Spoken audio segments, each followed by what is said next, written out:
শাশুড়ি যারা আছেন শোনেন, আপনি আপনার জামাইকে খাইতে দেবেন, খবরদার আপনার যুবতী মেয়ে যেন তার দুলে ভাইয়ের সামনে না যায়। কথা কন। শালি গেছে খাবারের প্লেট নেই, দুলে ভাই তখন বলতেছে, এ পাগলি, আমি কি ফল ফুড খাওয়ার জন্য আসি? আমি আসি তো তোকে দেখার জন্য। নিয়ত করছে বিকেল বেলা রংপুর নিউ মার্কেটে নিয়ে যা, তোরে 2টা 3 পিস কিনে দেবে। এখন তুই রাজি কিনা সেটা বল। তখন বলতেছে, দুলে ভাই আপনার হাত ধরে তো জাহান্নামে যেতেও রাজি। কথা কয় না। এবার দুলে ভাইয়ের মোটর সাইকেলে চইরা বড় আপার স্বামী তো মাঝখানে ভ্যানিটি ব্যাগ দিয়ে একটু ফাঁকা রাখছে। কথা বুঝছেন তো?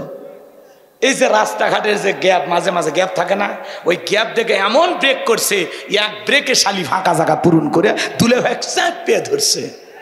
কথা কন ঠিক কিনা? এই জন্য মা বোনদেরকে বলে যায়, মা 2টা পুরুষ হইতে সাবধান, একটা দেবর আর দুলে ভাই, জীবন চলে যাবে তাও এদের মোটর সাইকেলে চড়া যাবে না। কথা কন নাকি আপনারা? মা বোনের যারা বসে আছে না, মা আলোচনা শুনে যান। মা 2টা পুরুষ হইতে আপনারা দূরত্ব বজায় রাখবেন, কমপক্ষে 2 কিলোমিটার। একটার নাম দেবর আর একটা দুলে ভাই। এরা হলো মৃত্যুতুল্য, বিষাক্ত সাপের চাইতেও ভয়ঙ্কর। এরা হলো মৃত্যুতুল্য। হাদিসের ভাষা কি বলা হয়েছে এদেরকে? মৃত্যুতুল্য, বিষাক্ত সাপের চাইতেও ভয়ঙ্কর। ঘটনা ঘটতেছে না? দেবরের সাথে ভাবি নাই, ঘটনা ঘটতেছে না? বরিশালের এক প্রবাসী ভাই, বরিশাল, আমারে ফোন দিয়ে কাঁদে, বলে, হুজুর একটা ফতুয়া দেন হুজুর। কি হয়েছে ভাই? ঘটনা কিছু আগে কান দিন, কে ঘটনা খুলে বলেন। তখন বলছে, হুজুর আমার কান্দার দিন হুজুর, আমার ছোট ভাই আমার বগ্নে কই যে গেছে হুজুর, আপনি কোন তো হুজুর, বড় ভাই বেঁচে থাকতে কি ছোট ভাই বিয়ে করা জায়েজ আছে? কি বলবেন? এরকম রহ রহ ঘটনা। কথা বলেন ঠিক কি না?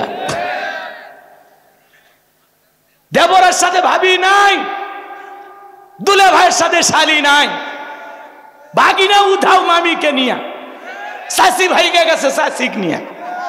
কি ঘটনা ঘটতেছে না? কারণটা কি? এগুলো হলো অবাধ মেলামেশা। ফ্যামিলিটাকে আমরা ফ্রি মনে করি, ফ্রি, বেশি ফ্রি বেশি ঝামেলা। দুলে ভাই শ্বশুর বাড়িতে আসছে, জামাই শ্বশুর বাড়ি যায় না ভাই, আসছে। শাশুড়ি কি করছে? সবচেয়ে দোষ এই শাশুড়ি। এরা নাটের গুড়ি, আর সব বোঝে। কথা কয় না কে?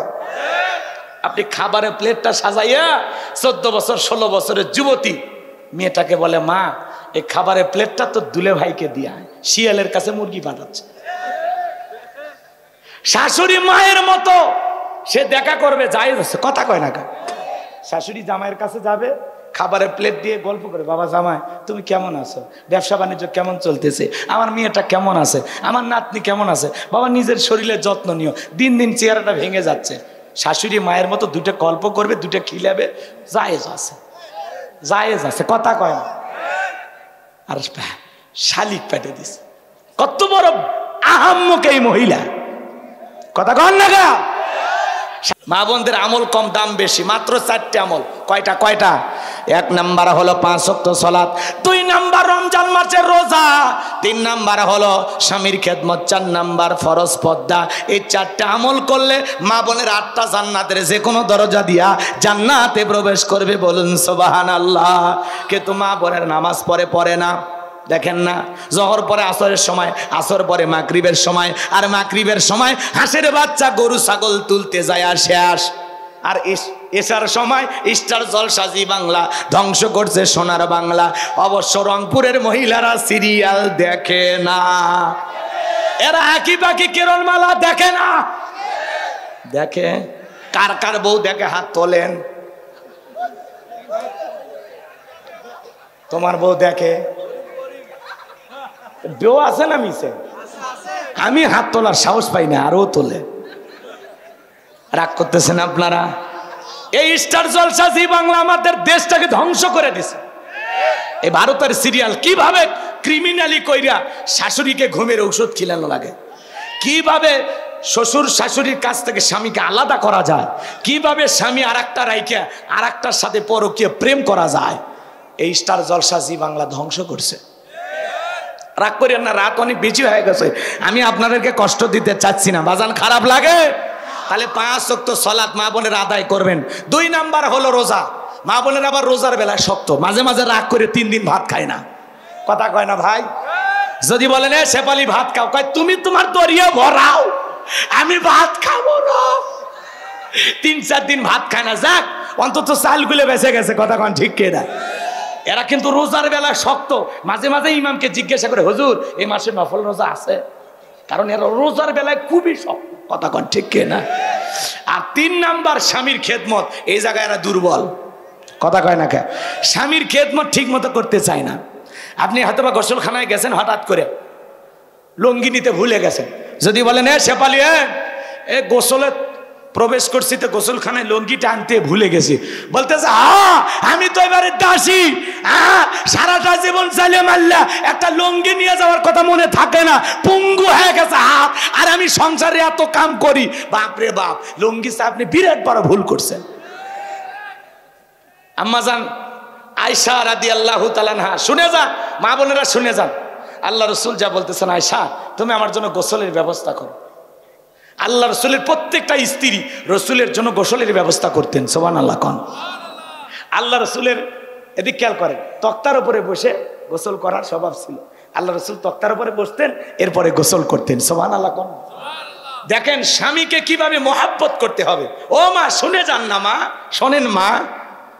আপনারা বলেন না হুজুর একটু নারীদের ওয়াজ করেন, তো এটাই তো হচ্ছে। রাগ করতেছেন আপনারা? শোনেন, আম্মা জান আয়েশা গোসলের ব্যবস্থা করলেন, বিশ্বনবী তক্তার উপরে বসে পড়লেন। আম্মা জান আয়েশা নিজে গোসলের পানি আল্লাহ রাসূলের শরীর মোবারকে ঢেলে দিচ্ছে। পাগলিরা বোঝে না স্বামীকে গোসল করানোর মধ্যেও শান্তি আছে না নাই? কোন স্ত্রী যদি স্বামীকে আদর করে গোসল করায় দেয়, বিশ্বাস করেন ওই স্বামী কোনোদিন পরকীয়া প্রেম করবে না, ওই স্বামী কোনোদিন বউ ছাড়া অন্য নারীকে কল্পনাতেও আনবে না। আজকে দাম্পত্য জীবনে সুখ নাই কেন? কারণ স্বামী স্ত্রী বোঝাপড়া ভালো না। স্বামী বলে ডানে যাও, বামে যায়। স্বামী বলে এই জায়গায় বসো, দাঁড়ায়া যায়। স্বামী যদি বলে কাছে আসো, আরো দূরে সরে যায়। কথা কয় না ভাই? ডাকে সাড়া দেয় না। রাগ করতেছেন? এখনই খালি কন এ বেশি ইয়া করলে কিন্তু বিয়ে কর মার একটা, তখন আবার বলবি বিয়ে করো, হ্যাঁ আমি দেখে তোমার সংসার হচ্ছে, তোমার ভাগ্যে মেয়ে জুটবে। মেয়ের বলে অভাব আছে। খালি বিয়ে করা জায়েজ থাকলে একদিনে এক পুরুষে 100টা বিয়ে করবে ভাবি।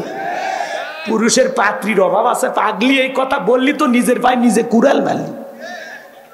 কথা কয় না কেন? পরে বিয়ে করলে আবার কাঁদিস না, যান হ্যাঁ বালুর ভিজে যাবি, তার স্বামী কাছে পাবো না। কথা কয় না কে আপনারা? রাগ করতেছেন? মা বোন যারা বসে আছেন, মা শুনে যান। আম্মা জান আয়েশা গোসলের ব্যবস্থা করলেন, রসুলের দেহ মোবারক পানিগুলো ঢেলে দিচ্ছেন, গোসলের পানিগুলো চলে যাচ্ছে। আল্লাহ রসুল তাকায় দেখেন গোসলের পানির সাথে রক্ত ভেসে যাচ্ছে। আম্মা জানকে জিজ্ঞাসা করলেন, আয়েশা দেখো তো আমার দেহ কোনো জায়গায় কেটে গেছে কিনা, পানির সাথে কেন জানি রক্ত ভেসে যায়। আম্মা জান আয়েশা দেখে বলেন, নবী গো এইটা আপনার দেহে রক্ত না, এটা আমার দেহে রক্ত। বলে আয়েশা কোথা থেকে রক্ত বের হচ্ছে? ডেকে বলে, নবী আপনার কোনো দোষ নাই, আপনার কোনো ভুল নাই নবী, ভুলটা আমার। আমি তাড়াহুড়ো করে গোসলের ব্যবস্থা করতে গিয়া আমি তক্তা পেরে দিয়েছি, আপনি তক্তার উপরে বসেছেন, ওই তক্তার নিচে থাকা একটা পেরেক আমার পায়ের ভিতরে ঢুকে গেছে গো নবী, সেখান থেকে রক্তগুলো বের হয়ে যাচ্ছে। আমার নবী ডেকে বলা, আয়েশা তোমার পায়ের ভিতরে পেরেক ঢুকে গেছে, কেন তুমি আমাকে বললে না? আম্মা জান আয়েশা ডেকে বলেন, নবী ওই পেরেক আমার পায়ে কেন? ওই পেরেক যদি আমার কলিজার ভিতরে ঢুকে যাইতো তবুও বিশ্ব নবীর আরামের গোসলে আমি ডিস্টার্ব করতাম না। চিৎকারে মেরে বলুন সুবহানাল্লাহ। ভালোবাসা কারে বলে? রসুলের ঘরটা দামি আসবাবপত্র ছিল না, বিশ্ব নবীর ঘরে দামি আসবাবপত্র ছিল না, কিন্তু ঘরটা ভালোবাসা দিয়ে ভরপুর ছিল। আম্মা জান আয়েশা গিলাসের যেই জায়গায় ঠোঁট লাগায় পানি পান করতেন, আল্লাহ রসুল গিলাসটা ঘোরাইয়া নিয়া ঠিক ওই জায়গায় ঠোঁট লাগায়া পানি পান করতেন। বলুন সুবহানাল্লাহ। আম্মা জান যদি গোস্ত সিবাই রেখে দিতেন, আল্লাহ রসুল সেই এটো গোস্তটা নিয়ে আবার খাইতেন। হাড্ডি যদি অর্ধেক খায় রেখে দিতেন, রসুল ওই হাড্ডি নিয়ে আবার চোষা শুরু করতেন। বলেন আল্লাহু আকবার। মাঝে মাঝে এক প্লেটে আম্মা জান আয়েশা আর আল্লাহ রসুল খাইতেন, সুবহানাল্লাহ বলেন। মাঝে মাঝে বিবির মুখে এক লোকমা করে খাবার তুলে দেবেন। মনে রাখবেন বাজান, কোন স্বামী যদি স্ত্রীর মুখে এক লোকমা খাবার তুলে দিতে পারে, আল্লাহ রাস্তায় সদকা করলে যে সব, স্বামীর আমল নামায় আল্লাহ তাআলা সেই সব দান করে। কিন্তু আমরা তো বউকে তুলে খাওয়াই না, পার্কে যা বান্ধবীকে তুলে খাওয়ায়। রংপুরের সাতমাতার মোড়ে যায়, পার্কের মোড়ে যায়, বলে মামা ফুচকাতে একটু ঝাল বেশি দেন। কথা কয় না, 2 বাটি ফুচকা একটু ঝাল বেশি দেন। 2 বাটি ফুচকা নিয়ে বন্ধু আর বান্ধবী 2 জন বসে আছে, প্রেমিক প্রেমিকা। ছেলেও খায় না, মেয়েও খায় না। কথা কয় না। ছেলে তখন বলতেছে তুমি খাও। তখন বলতেছে এত কষ্ট করে মা বাবার চোখকে ফাঁকি দিয়ে একটু সময় নিয়ে আসলাম, তুমি কি তোমার হাতে একটু তুলেও খাওয়াবে না? ছেলে কয় কলিজাই লাগছে রে, কলিজাই লাগছে। এই কথা বলে ছেলে এখন ফুসকে তুলে মেয়েটার মুখে তুলে খাওয়ায়। অবশ্যই একটা হজের সব পাইছে। কি সব না গুনাহ? সব না গুনাহ? তুমি বান্ধবীর মুখে তুলে খাওয়াও, নিজের বউটারে তুলে খাওয়াইলি না। এক ছেলে দেখি ডাব কিনছে, ডাব কিনে ওই ডাবের ভিতরে বান্ধবী পাইপ লাগায় খাইতেছে। এই ছেলে আবার মেয়ের মুখের ভিতরে পাইপ লাগায় খাইতেছে। কি আপডেট যুবকেরা এখন, কথা কন ঠিক কিনা? এই যুব সমাজ নষ্ট হয়ে গেছে, ধ্বংস হয়ে গেছে, বরবাদ হয়ে গেছে খালি এই মোবাইলের কারণে। মোবাইল চরিত্র শেষ করে ফেলে দিছে। কথা কন না কেন? মোবাইলের ওজন কম, কিন্তু মোবাইলের মাধ্যমে পাপের ওজন অনেক বেশি। আমি কি বলবো? বলবো? কষ্ট হবে না? বলবো তো? রাগ করবেন না?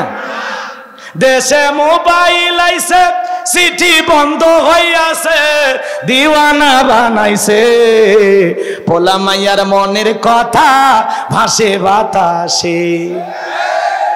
দেশে মোবাইল আইছে, চিঠি বন্ধ হইয়াছে, দিওয়ানা বানাইছে, পোলা মাইয়ার মনের কথা ভাসে বাতাসে। ও দেখো পোলা পানের মন বাদা ফেসবুকে এখন, ও দেখো পোলা পানের মন বাদা ফেসবুকে এখন, মোবাইলে চ্যাটিং কইরা কাটায় সারাক্ষণ। এই মোবাইল পাইয়া দেখো মদনের মাইয়া, এই মোবাইল পাইয়া দেখো মদনের মাইয়া কি কাণ্ড ঘটাইছে, স্বামী সংসার আইকা নাকি পালাইয়া গেছে। কষ্ট পাচ্ছেন? ও দেশে টিকটক আসিয়া সব গেল ভাসিয়া, দেশে টিকটক আসিয়া সব গেল ভাসিয়া, সিদ্দিক সোরা নায়ক হইছে আইডি খুলিয়া। এই মোবাইলে হাই কি জাদু আছে ভাই, এই মোবাইলে হাই কি জাদু আছে ভাই, পোলা পান বুঝাছে, পড়ালেখা তুইলা রাখছে সপ্তম আকাশে। কথা কন ঠিক কিনা? যুবক রে খবরদার খবরদার, বিয়ের আগে অবৈধ প্রেম ভালোবাসা করা জায়েজ না, হারাম। পিতামাতা পছন্দ করে বিয়ে দেবে যেখানে, বরকত আছে সেখানে। মা বাবার অবাধ্য হয়ে বিয়ে করা যাবে না। 20 বছর বয়স নাক চিপলে মায়ের দুধ বের হবে, এমন যুবক বাড়িতে এসে বলে আব্বা রাজি থাকলে 1 চাপন, না হলে 2 চাপন, উত্তর পার লাখিকে আমি বিয়ে করবই। পিতামাতা রাজি হয় না, অবাধ্য হয়ে পালিয়ে যায়, বিয়ে করে। 3 মাস পরে ভালোবাসা জানলা ভেঙে পালে যায়। যুবক রে, এমন অবৈধ প্রেম ভালোবাসা করা যাবে না। পিতামাতা পছন্দ করে বিয়ে দেবে যেখানে, মুরব্বীদের দোয়া আছে যেখানে, ভাগ্য খুলবে সেখানে। পিতামাতার দোয়া নিয়ে বিয়ে করো, মা বাবার মনে কষ্ট দিয়ে কোন সন্তান কখনো সুখী হতে পারে? লম্বা হবে, লম্বা করবো না বাজান। এইবার ওয়ালিদ বিন মুগিরার মা বলতেছে বাবা রে, তোর বাবা ব্যবসা বাণিজ্যের কাজে এতটাই ব্যস্ত থাকতো, মা বোনদেরকে নিয়ে কথা বলতে চাইছিলাম। তাহলে 3 নাম্বার কি বললাম? স্বামীর খেদমত করা লাগবে। মা, এই স্বামী যে কত দামি মা আপনি তো জানেন না মা। আল্লাহ রসুল বলেছেন এই পৃথিবীতে মানুষ যদি মানুষকে সিজদা দেওয়ার নিয়ম থাকতো, দুনিয়ার সব নারীকে আল্লাহ ওয়াদা দিত তারা যেন স্বামীর পায়ে সিজদা দেয়। বলেন আল্লাহু আকবার। এজন্য স্বামীকে আসামি বানা যাবে না। কিছু কিছু স্ত্রী স্বামীকে গোলাম বানায় রাখে, যে স্বামীকে গোলাম বানায় রাখে সে গোলামের বউ। কথা কয় না? স্বামী গোলাম হলে কার বউ? জোরে বলেন। স্বামীকে যারা গোলাম বানায় রাখে এরা গোলামের বউ, আর যারা স্বামীকে রাজা বানায়, বাদশা বানায়, সে রাজার রানী হয়ে সংসার করে। বুদ্ধিমতী স্ত্রী যারা স্বামীকে মাথায় তুলে রাখবে তারা। স্বামীর সাথে অসম্মানজনক আচরণ করা যাবে না। স্বামীকে কখনো আসামি বানানো যাবে না। স্বামীর মনে কষ্ট পায় এমন ব্যবহার কখনো করা যাবে না। মা, কথাকে বোঝা গেল?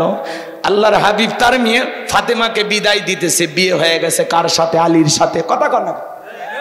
বিয়ে দেওয়ার পরে মেয়েকে স্বামীর বাড়িতে পাঠানোর আগে আল্লাহ রসুল বলতেছে, মা, 2টা জিনিস কখন আমি তোর মুখ দিয়ে শুনতে চাই না। 1 নাম্বার, আলীর বিরুদ্ধে কোনো অভিযোগ যেন আমার কানে না আসে। কি শিখিয়ে দিচ্ছে?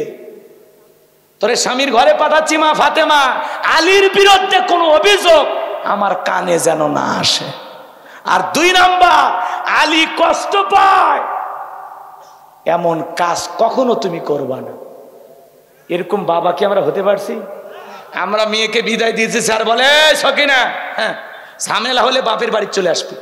আমি জামাইকে বুঝাইয়ে দেব ও কোন পরিবারে বিয়ে করছে। কথা কয় না? মেয়ে কারো বুঝাইয়া দেয়, একটু ঝামেলা হইলে চলে আসবে, একটু ঝামেলা হইলে আর 14 গোষ্ঠী বান্দার ব্যবস্থা করব। আমি সিটি মেয়র, ওই জানে না কোন বংশে বিয়ে করছে। কথা কন ঠিক কিনা? রাগ করতেছেন নাকি আপনারা? তো এইরকম বাবা যদি আপনারা হন তাহলে মেয়ে কখনো ভালো থাকবে? আপনি যতই প্রভাবশালী হন, যতই টাকাওয়ালা হন, মেয়েকে বুঝাবেন, মা, যেই বাড়িতে পাঠাচ্ছি এটাই আজ থেকে তোর আপন ঘর। আর যে মানুষটার সাথে তোরে হাতে তুলে দিলাম এই মানুষটাই আজ থেকে তোর জীবনের সবচাইতে আপন মানুষ। ব্যাস, গিট্টু লেগে যাবে। কিন্তু বোঝেন কষ্ট হচ্ছে। আচ্ছা, একটা ফুলের একটা সুগ্রাম। সূরা কাউসারের তাফসীর আপনারা যেভাবে জানেন, হয়তোবা আমি সেভাবে জানি না। আজকে আমি যেভাবে বলবো হয়তোবা আপনারা সেভাবে শোনেন না। এই জন্য আমাকে একটু বলতে দেন, আশা করি ভালো লাগবে। মনটা যদি আবু বকরের মতো নরম হয়, কোরআন শুনলে ভালো লাগবে, ঈমান বাড়বে। কথা বলেন ঠিক কিনা? আর যদি মনটা আবু জেলের মতো পেঁয়াজ গোছ দিয়ে ভরা থাকে তাহলে কোরআন শোনার পরে শয়তানি বাড়বে। এখন মনটা কেমন বানাবেন এটা আপনার ইচ্ছা। জবান ছেড়ে সবাই একটু মুহাব্বতে আমার সঙ্গে তেলাওয়াত করুন। আউযু বিল্লাহি মিনাশ শাইতানির রাজীম। বিসমিল্লাহির রাহমানির রহিম। বিতাড়িত মুর্দা শয়তানের কাছ থেকে আল্লাহ পাকের কাছে আশ্রয় প্রার্থনা চাচ্ছি। পরম করুণাময় সিমদালু আল্লাহ তাআলা নামে শুরু করছি। সূরার নাম কাউসার। মোট আয়াত আছে 3টি, রুকু আছে 1টি। বিশ্বনবীর মক্কার জিন্দেগিতে এই সূরাটি নাজিল হয়েছেন। কোরআনুল কারীমের 108 নাম্বার সূরা। মনে থাকবে তো ইনশাআল্লাহ? জবান ছেড়ে সবাই আমার সঙ্গে তেলাওয়াত করুন। ইন্না আ'তাইনাকাল কাউসার ফাসাল্লি লিরাব্বিকা ওয়ানহার ইন্না শানিয়াকা হুয়াল আবতার। আল্লাহু আকবার। আরেকটু জোরে বলেন আল্লাহু আকবার। সম্মানিত ভাইয়েরা আমার, যে কোনো আয়াত বা সূরার তাফসীর করতে হলে কোন প্রেক্ষাপটে কোন সময় আল্লাহ তাআলা সেই সূরাটি বা আয়াতটি নাজিল। বাবা এই যে কথা বলা যাবে না, শোনা, একবারে নীরব। তোমরা ছোট মানুষ, কথা বলো না, একচুল কথা বলা যাবে না। আমার ভাইয়েরা, বিশ্বনবীর উপরে আল্লাহ রাব্বুল আলামিন কোন সময় কোন প্রেক্ষাপটে সূরা কাউসার নাজিল করেছেন, সে নাজিলের প্রেক্ষাপট একটু তুলে ধরার দরকার। আছে না নাই? নবীজি আমার কাবার হাতিমে হেলান দিয়ে বসা। হযরতে আনাস রাদিয়াল্লাহু তাআলা আনহু বলেন, আমি তাকায় দেখি নবীজির মনটা ভীষণ খারাপ, মুখটা মলিন, চোখের কোনা দিয়ে অশ্রু ঝরতেছে। কিছুটা সময় অতিবাহিত হয়ে যাওয়ার পরে আমি তাকায় দেখি আমার নবীজি মুস্কি মুস্কি হাসতেছেন। বলুন সুবহানাল্লাহ। হযরতে আনাস ডেকে বলেন, নবী গো, এই মাত্র দেখলাম মনটা খারাপ, মুখটা মলিন, চোখের কোনা দিয়ে অশ্রু ঝরতেছে, আবার কেনই বা আপনি হাসেন? আমার নবী কেন কাঁদেন, কেন হাসেন? এর পেছনে রহস্য আছে না নাই? নবীজির মনটা কেন খারাপ? কারণ হলো নবীজির কলিজার টুকরা ছেলে সন্তানগুলো জন্ম নেয়, আর একে একে ছেলে সন্তানগুলো মারা যায়। ইব্রাহিম মারা যায়, আবুল কাসেম মারা যায়, তাকের মারা যায়। বাবা হিসাবে নবীর মনে কষ্ট লাগে কি না? একে তো সন্তান হারানোর ব্যথা, অন্যদিকে নবীজির কাছের চাচা নাম হলো আবুল আহাব ডেকে বলে, ভাতিজা, তোমার বংশে ভাতিজার কেউ থাকলো না, তুমি একটা লেজ কাটা, তুমি একটা নির্বংশ। জোরে কন্যা নাউজুবিল্লাহ। আপনারাই বলুন, আল্লাহ না করুক আপনার আমার সন্তান যদি মারা যায়, কাছের আত্মীয় স্বজনদের উচিত বিপদের দিনে সান্ত্বনা দেওয়া। বাবা তুমি সবর করো, ধৈর্য ধারণ করো, জীবন মৃত্যুর মালিক আল্লাহ। আল্লাহ সন্তান দিয়েছে, আল্লাহ নিয়েছে, মন খারাপ করো না। আল্লাহ যদি চাই বছর না ঘুরতে তোমাদের কোল আলোকিত করে আবারও সন্তান দান করতে পারেন, তিনি কে? কাছের মানুষদের উচিত বিপদের দিনে কি দেয়া? সান্ত্বনার বাণী শোনানো, ধৈর্যের ওয়াজ করা। কিন্তু নবীজির কাছের চাচা আবুল আহাব এতটাই খারাপ, ডেকে বলে, ভাতিজা, তোমার বংশে বাতি জ্বালানো কেউ থাকলো না, তুমি একটা লেজ কাটা, তুমি একটা নির্বংশ। জোরে কর নাউজুবিল্লাহ। আবার বলে তুমি হাত খুঁড়ে। জোরে কর নাউজুবিল্লাহ। যদিও রসুলের 4-4টা কন্যা সন্তান জীবিত ছিল, কিন্তু ছেলেগুলো জন্ম নেয় আর একে একে মারা যায়। নবীজির ছেলে সন্তানগুলো কেন জীবিত থাকলো না? এর পেছনেও কারণ আছে না নাই? নবীজির কলিজার টুকরা ছেলে সন্তানগুলো কেন শিশুকালে মারা গেল? আল্লাহ তাআলা কেন তাদেরকে শিশুকালে নিলেন? এই দুনিয়ার জমিনে অনেক পয়গম্বরের সন্তান জীবিত ছিল, যৌবন পর্যন্ত, প্রাপ্ত বয়স হওয়া পর্যন্ত, কিন্তু বিশ্বনবীর একটা ছেলে সন্তানও কেন জীবিত থাকলো না? আল্লাহ তাআলা কেন তাদেরকে শিশুকালে উঠিয়ে নিলেন? এর পেছনে কারণ আছে না নাই? নবীজির ছেলে সন্তানগুলো শিশুকালে বিদায় হওয়ার পেছনে কারণ আছে 3টি। জোরে বলেন কয়টি? আর জোরে।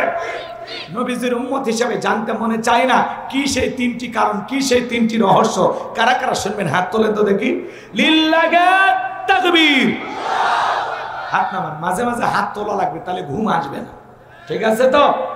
এখন 3টি কারণ কি যদি আমি বলা শুরু করি, তাহলে 3 নাম্বার আয়াতের আলোচনা করা লাগবে। আমি কি 1 নাম্বার আয়াত বাদ দিয়ে 3 নাম্বারে যাব, নাকি আস্তে আস্তে শুরু করা যায়?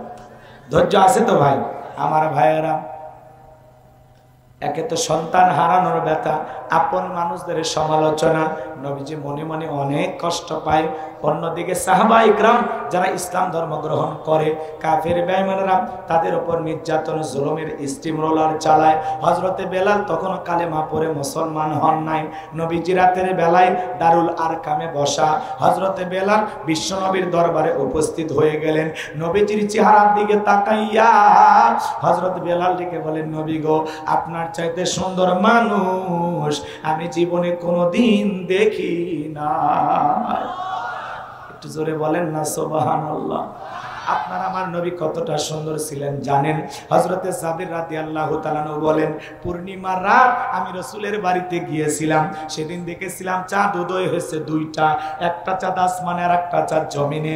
হযরতে জাবির বলেন, ওই আকাশের পূর্ণিমার চাঁদের চাইতেও বিশ্বনবীকে আমার কাছে বেশি সুন্দর মনে হয়।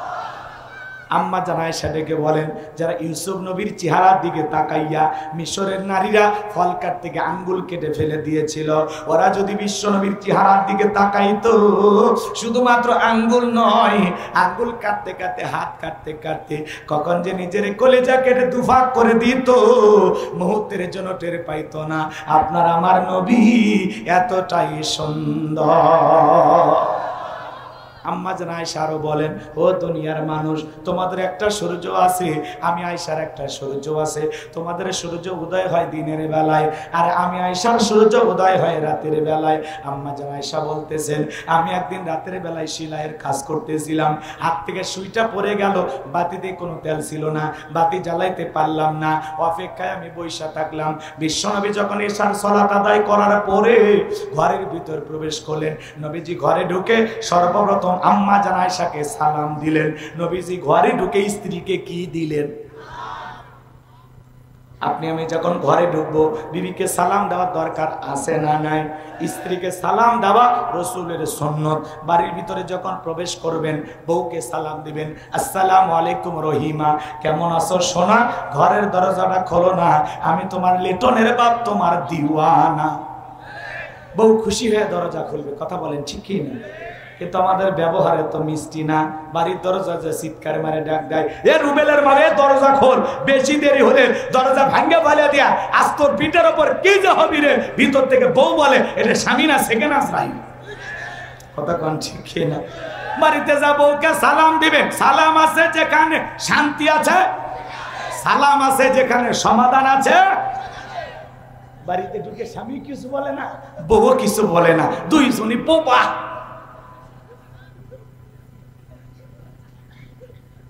মুসলমান খালি ওয়াজ শুনলে হবে না। পবিত্র কোরআনুল কারীমের সূরা নূরের ২৭ নম্বর আয়াতে আল্লাহ পাক স্পষ্ট বলেছেন, একজন মুসলমান আর একজন মুসলমানের গৃহে প্রবেশ করার আগে গৃহবাসীর অনুমতি নিতে হবে, তাদেরকে সালাম দিয়া তারপরে বাড়িতে ঢোকা লাগবে। আমরা কি সালাম দে? অনুমতি নেই। রুবেল রুবেল কয় বাড়ির মধ্যে ঢুকে গেছে, রুবেলের বইয়ের ওন্না ঠিক নাই, মায়ের ওন্নার খবর নাই, সিসি ক্যামেরা সব দেখলে আইসেন না। সামান্য কমন সেন্স যদি আপনার থাকতো, তাহলে আপনি এইভাবে ঢুকতেন। আপনি মুসলমান আর একজন মুসলমানের গৃহে প্রবেশ করতে গেলে সর্বপ্রথম ওই গৃহবাসীর অনুমতি নিতে হবে, তাদেরকে সালাম দিয়া অনুমতি পাইলে ঘরে ঢুকবেন। আর আপনি যাত্রার বাড়িতে ঢোকেন, হ্যাঁ, অনুমতি নেন না। কি হয়েছে? মাইকের আওয়াজ কম। ঠিক আছে, মাইক আমি চালাচ্ছি,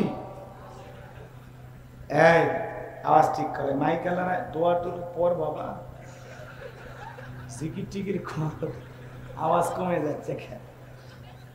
আচ্ছা শোনেন, ভালো কাজে ঝামেলা বেশি, কথা বোঝেন না? দুর্গা পূজা, যাত্রা, গানের প্যান্ডেল, মাইকে ডিস্টার্ব হয় না, এত সাউন্ড থাকা যায় না রে ভাই। ওটি ডিক ডিক বক বক মানে কলিজে কাঁপে, মানে শয়তান নিজে এসে সাউন্ড সিস্টেম ঠিক করে দেয়। আর ওয়াজ মাহফিলে যাবেন, ওরা ঘুরতে ঘুরতে বিরক্ত হয়ে যায়, তাও সাউন্ড ঠিক হয় না। কথা কোন ঠিক না? আর মানে ভালো কাজের আওয়াজ জোরে হোক, এটা শয়তানও চায় না, এই জন্য জোরে তাকবীর দেন, লিল্লাহি তাকবীর। তাহলে বাড়িতে যাবো, বউকে সালাম দেবেন তো ইনশাআল্লাহ? পারবেন তো ইনশাআল্লাহ? বউকে সালাম দিলে স্বামী ছোট হয় না, বউকে সালাম দিলে সম্মান কমে না। কথা কম। বউকে সালাম দিবেন, দেওয়ার পরে লোকজন যদি না থাকে, বউয়ের হাতটা ধরে মুসাফা করবেন। কার হাত? এই যুবকে কথা বলো না, কার হাত? বউয়ের হাত, পাশের বাড়ির ভাবির হাত না, ধরলে ঝাঁপা দিয়ে পিটাবে। নিজের বউরে জীবনে সালাম দেয় না, আর পাশের বাড়ির ভাবিকে দেখলে সালাম মুখ দিয়ে উতলে বের হয়। আসসালামু আলাইকুম ভাবি, কেমন আছেন? আপনার শরীর কেমন? মাঝে মাঝে ফ্রি হলে আমাকে বলবেন, আপনার সাথে মনের অনেক কথা বাকি আছে। ওরে শয়তান,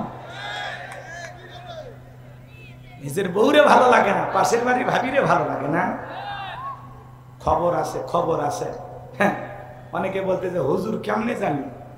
হ্যাঁ, খবর আছে। রাগ করতেছেন মনে হয়।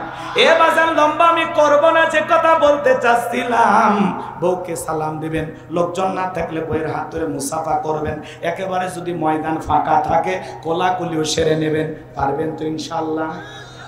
এইবার শোনেন বাজান, এক জায়গায় ওয়াজ করলাম, বলে হুজুর বউকে সালাম দিতে গিয়ে আমার শরম লাগে। আমি তখন বললাম, তুমি বিয়ে করছো? কি কন হুজুর, 3 সন্তানের বাপ আমি। আমি তখন বললাম, স্ত্রী সহবাসের একটা দোয়া আছে, তুমি কি জানো? কয় তো হুজুর, ওটা দোয়া পড়ার টাইম। বউকে সালাম দিদিকে শরম লাগে, আবার বউয়ের বাচ্চাও হয়ে যায়, ওটা শরম না শয়তানি? বউকে সালাম দিবেন, আজকে যা দিবেন আসসালামু আলাইকুম, হঠাৎ করে বউ চমকে উঠতে পারে, কারে সালাম দিলা? যদি বলেন শেফালি তোমারে দিলাম, তখন বলতে পারে আজকে আবার কোন হুজুরের মুরিদের বাড়িতে ঢুকলা, সেদিনে তো মুখের গাছের কলা চুরি করলা। কথা কোন ঠিক কিনা? 2-4 দিন দিতে দিতেই অভ্যাসে পরিণত হবে।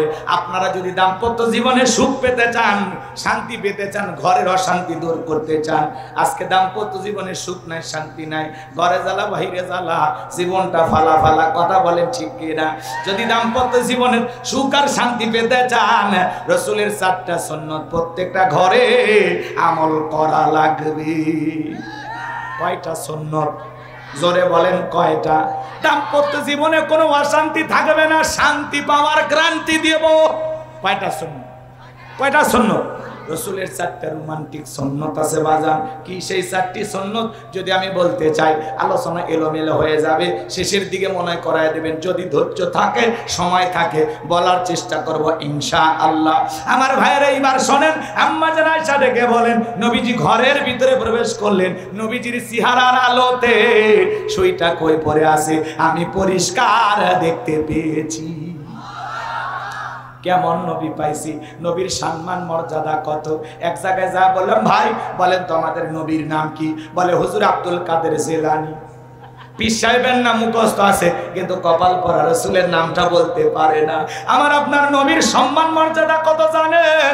যে নবী হ্যাঁ বললে পুরো পৃথিবীবাসীর জন্য আল্লাহ পাক হালালে পরিণত করে দেয়, যে নবী না বললে পুরো পৃথিবীবাসীর জন্য আল্লাহ পাক হারামে পরিণত করে দেয়। যে নবী আসমানের চাঁদের দিকে ইশারা করলে 7 দুই টুকরো হয়ে যায়, জমিনে পা তুললে মাওলা পাকের আরশে আজিমে পৌঁছে যায়।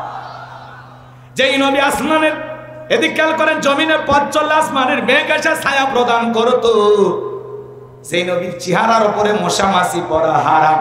নবীজি ঘেমে গেলে আম্মা জানেরা রাসূলের দিকের ঘামগুলো শিশিতে জমা রাখতেন।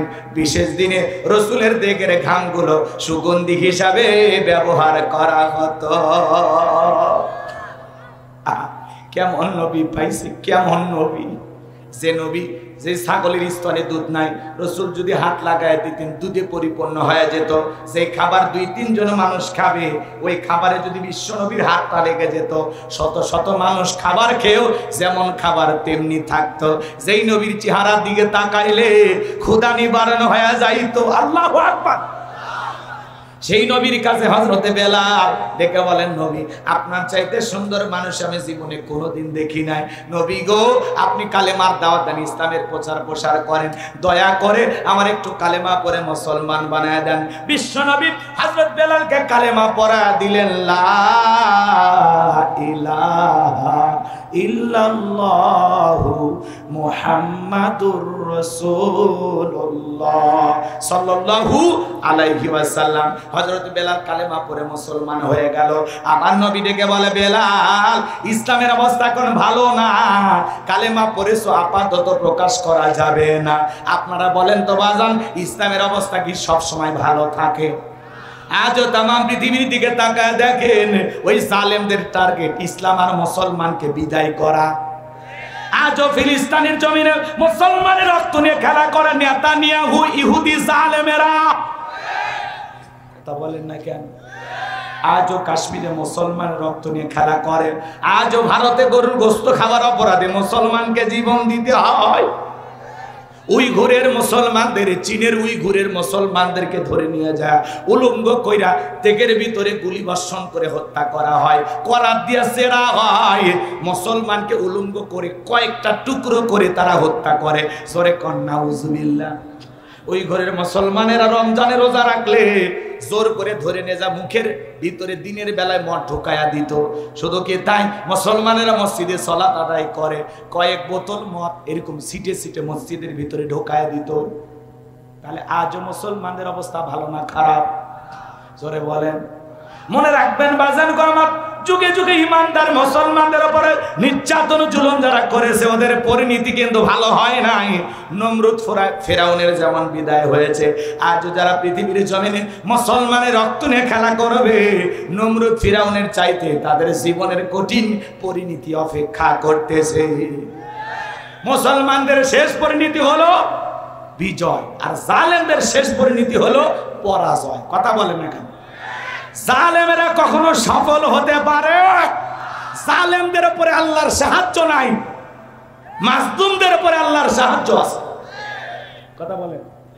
আমরা বিগত 16 বছর মাজলুম ছিলাম, আল্লাহ দয়া করছে। কথা কয় না? আমাদের শহীদ আবু সাইদ রক্ত দিয়ে প্রমাণ করেছে উত্তরবঙ্গের মানুষের রক্ত গরম। বন্দুকের নলের সামনে বুক পেতে ধরে বলেছে, বুকের ভিতর তুমুল ঝড়, বুক পেতেছে গুলি কম। আর বুকটা গুলি করে ঝাঁঝরা করে দেওয়া হয়েছে। এই উত্তরবঙ্গের প্রথম শহীদ আবু সাইদ। কথা বলেন ঠিক কিনা? এই জন্য আমরা বলতে চাই, আগামীতে উত্তরবঙ্গের মানুষের সামনে, উত্তরবঙ্গের মানুষের সঙ্গে যদি বৈষম্য করা হয়, উত্তরবঙ্গের মানুষ চুপ করে বসে থাকবে না। আমরা আমাদের অধিকার বুঝে চাই। কথা বলেন ঠিক কিনা? আবু সাইদ আমাদেরকে শিখিয়ে দিয়েছে জালিমের কাছে কখনো মাথা নত করতে না। কথা বলেন ঠিক কিনা? শহীদ আবু সাইদের জন্য আমরা দিল থেকে দোয়া করবো, আল্লাহ যেন তাকে জান্নাতের উচ্চ মাকাম দান করেন। জোরে বলুন আমিন। মুক্তের জন্য দোয়া করবো, আল্লাহ যেন তাদেরকে জান্নাতের উচ্চ মাকাম দান করেন। জোরে বলুন আমিন। জুলাইয়ে যত শহীদ, আল্লাহ সবাইকে জান্নাতি হিসাবে কবুল করেন। জোরে বলুন আমিন।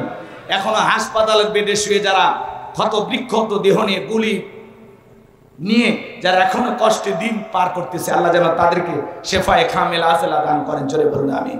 যারা জুলুম করেছিল ওরা আছে, যারা বড় বড় কথা বলতে ওরা আছে নাই নাই। মাঝে মাঝে কল রেকর্ড ফাঁস হয় ম্যাডামের। কেন চলে গেলেন? আপনি আবার বলেন আমি চট করে ঢুকবো। ঢুকবেনই তো, বের হলেন কেন? কথা কয় না ভাই। এই দেশ আপনার বাবা, এই দেশ আপনার স্বামী, রংপুরে আপনার শ্বশুর বাড়ি।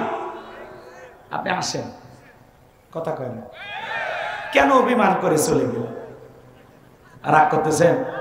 আমাদের চাচা ইরশাদ চাচাকে বলা হয় স্বৈরাচার শাসক।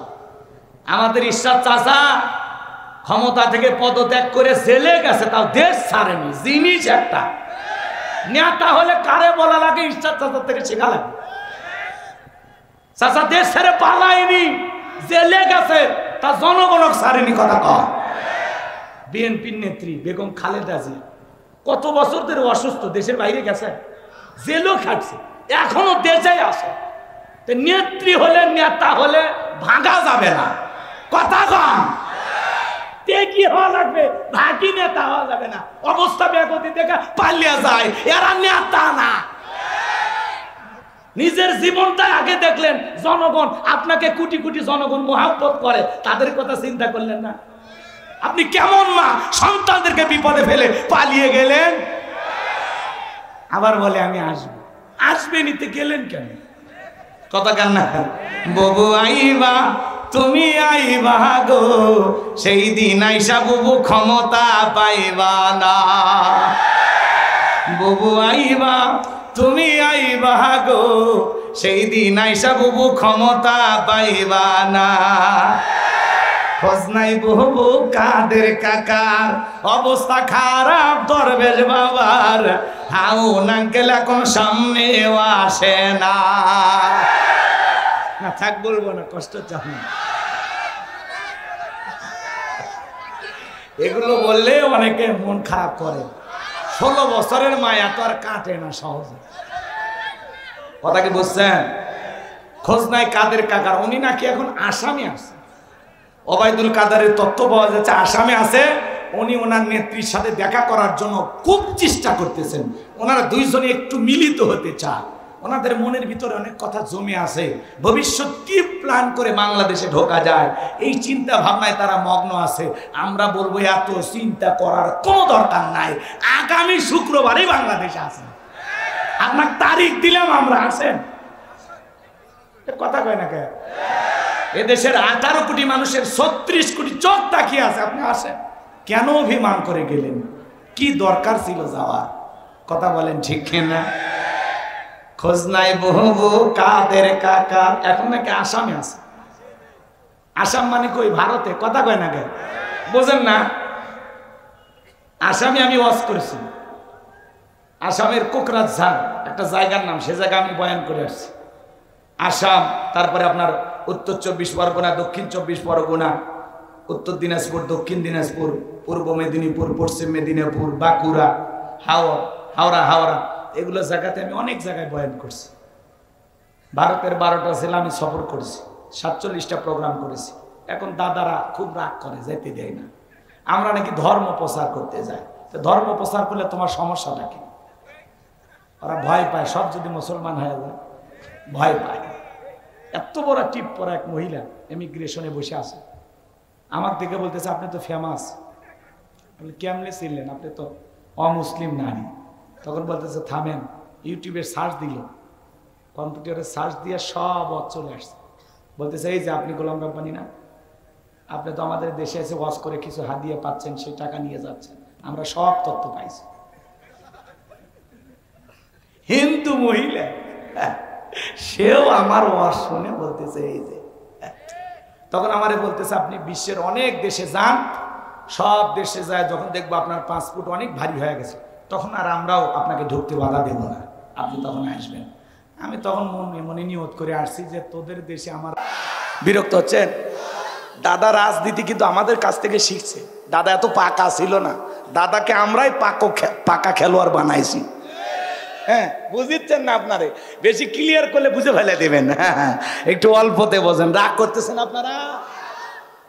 দাদার তো এইবার গতি গেছিলই, খালি কোনো মতে বেঁচে আছে। আগামীতে আর দাদার ক্ষমতা থাকবে না।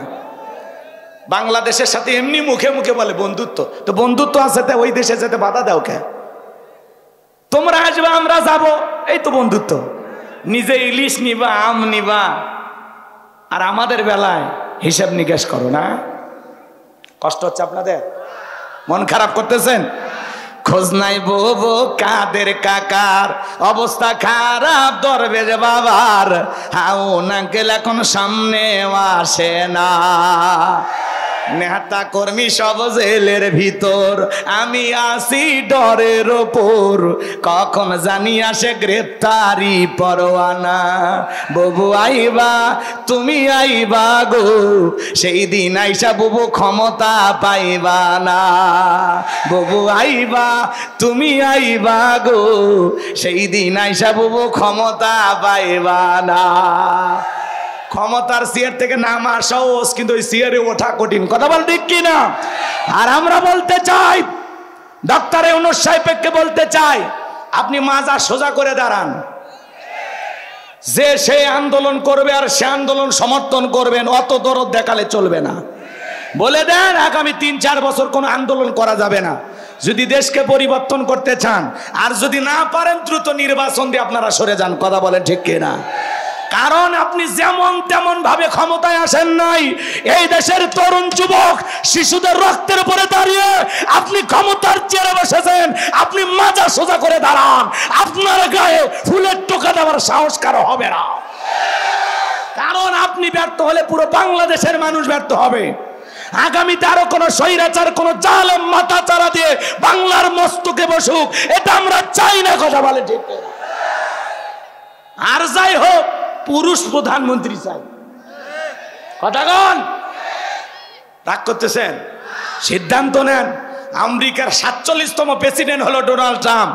তারা যদি সিদ্ধান্ত নিতে পারে যে আমেরিকার প্রেসিডেন্ট কোনো নারী হবে না, ওরা পৃথিবীরবাসীকে উৎসাহ দেয়, কিন্তু ওরা নিজেরা ঠিকই শিয়ানা। ওরা ওদের দেশের নারীকে প্রধানমন্ত্রী বানায় না, নারীকে প্রেসিডেন্ট বানায় নাই। তার মানে কি বুঝলেন? তার প্রতিদ্বন্দ্বী ছিল কমলা। কি ডোনাল্ড ট্রাম্পের চাইতে শক্তিশালী ছিল না? কথা বলেন। ডোনাল্ড ট্রাম্পের মতো মানুষকে ওরা আমেরিকার প্রেসিডেন্ট দ্বিতীয়বারের মতো বানাইলো, তা ওরা কোনো নারীকে মেনে নিল না। আমরা আগামীতে সিদ্ধান্ত নেব, বাংলাদেশের প্রধানমন্ত্রী সরকার যে হবে, অবশ্যই একজন পুরুষ প্রধানমন্ত্রী চাই। কারা কারা হাত তোলেন? লিল্লাহে তাকবীর। জেদ বেশি, দেখেন না মাঝে মাঝে রাগ করে বাড়ির হাড়ি পাতিল ভেঙে ফেলে দেয়। তো ঘর ভেঙে ফেলে দিলে দেশও ভেঙে ফেলে দিবে। কথা কয় না? হ্যাঁ, এই জন্য ওদেরকে ওই জায়গায় নিয়ে যাওয়া যাবে না, ওরা ঘরে থাক। কথা কন, রাগ করতেছেন মনে হয়। 4 নাম্বার মা বোনেরা পর্দা করবে, কথা বলে ঠিক কিনা? অকরনা ফি বুয়ুতিকুন্না ওয়ালা তাবাররাজনা তাবাররুজাল জাহিলিয়াতিল উলা। নারীরা তোমরা ঘরের ভিতর অবস্থান করো, খবরদার জাহিলিয়াতের যুগের মেয়েদের মতো নোংরা অশ্লীল পোশাক পরে নিজের দেহকে প্রদর্শন করো না। পর্দায় থাকা ফরজ, এটা রবের বাধ্যতামূলক ওয়াদার, কথা বলে ঠিক কিনা? নারীরা পর্দায় থাকলে নিরাপদে থাকবে, বলেন ঠিক কিনা? আল্লাহ যেন আমার সকল মাকে, সকল বোনদেরকে পর্দা করা তৌফিক দান করেন, জোরে বলুন আমিন। মা ঢিলালালা বোরকা পরে হাত মুজে পা মুজে এলাকায় রাস্তা ঘুরবেন মা, খবরদার বেপর্দায় যাবেন না মা।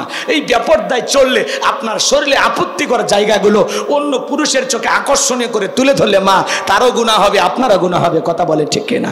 আল্লাহ মা বোনদেরকে ফাতিমার উত্তরসূরি হিসেবে কবুল করুন, জোরে বলুন আমিন। এইবার ঝর্ণা ডেকে বলে, বাবারে তোর বাবা ব্যবসা বাণিজ্যের কাজে এতটাই ব্যস্ত থাকতো, আমার যৌবনের সোনালী দিনগুলো চলে যায়। তোর বাবা টাকা চেনে, ব্যবসা চেনে, কিন্তু তোর মায়ের মন বোঝে না। বাড়ির আশেপাশে তোর চাচা ঘর ঘর করতেছিল, তার দিয়ে ভালোবাসা বিনিময় করেছিলাম, যার ফলে তোর জন্ম হয়েছে। নবী যে তত্ত্ব দিয়েছে 100% সত্য। তোর বাপ তোকে জন্ম দেয় নাই, তোর চাচাই তোকে জন্ম দিয়েছে। এই জন্য ভাইয়েরা আমার, পৃথিবীর জমিনে বিশ্ব নবীকে গালি দেবে যারা অবৈধভাবে দুনিয়াতে জন্ম হয়েছে তারা, ওরা বাস্টার্ড, ওদের জন্মে ঠিক নাই, কথা বলেন ঠিক কিনা? এই জন্য নবীকে যদি কেউ কুরুচিপূর্ণ মন্তব্য করে, বাজে ভাষায় কথা বলে, বিশ্ব নবীর পরিবার ফ্যামিলি কিনে বাজে কথা বলে, তুমি আমার বাপকে গালি দাও সহ্য করব, মাকে গালি দাও সহ্য করব, কিন্তু বিশ্ব নবী আমাদের কলিজার টুকরা নবী, নবীকে নিয়ে কুরুচিপূর্ণ মন্তব্য করলে, বাজে ভাষায় কথা বললে তার বুকের উপরে সইরা জিহ্বা টান দিয়ে সিরা কুকুরকে খাওয়ায় দেব। এরপরে বিশ্ব নবীর অপমান সইবে না রে মুসলমান, নবীজির অপমান মেনে নেওয়া হবে না। নবীজির জন্য জীবন দিতে কারা কারা প্রস্তুত? 2 হাত তুলে আমার আল্লাহকে দেখান। লিল্লাহে তাকবীর, লিল্লাহে তাকবীর। আল্লাহ আমাদের সবাইকে রসুলের খাঁটি প্রেমিক, খাঁটি উম্মত হওয়ার তৌফিক দান করুন, জোরে বলুন আমিন। আর একটু জোরে বলুন আমিন। আখিরি দাওয়ানা আনিল হামদুলিল্লাহি রাব্বিল আলামিন। সকলে ভালো থাকবেন, সুস্থ থাকবেন, আমার জন্য দোয়া করবেন। আমি 12:30টার কথা বলে আপনাদেরকে 50 পর্যন্ত বসায় রাখছি, কষ্ট হয়? দোয়া হবে, দোয়া হবে, দোয়া হবে। সে যে ভালো যার, সব ভালো তার। সকলে দরুদ ইব্রাহিম পড়েন। আল্লাহুম্মা সাল্লি আলা মুহাম্মাদ ওয়া আলা আলি মুহাম্মাদ কামা সাল্লাইতা আলা ইব্রাহিম ওয়া আলা আলি ইব্রাহিম ইন্নাকা হামিদুম মাজিদ। আল্লাহুম্মা বারিক আলা মুহাম্মাদ ওয়া আলা আলি মুহাম্মাদ কামা বারাকতা আলা ইব্রাহিম ওয়া আলা আলি ইব্রাহিম ইন্নাকা হামিদুম মাজিদ।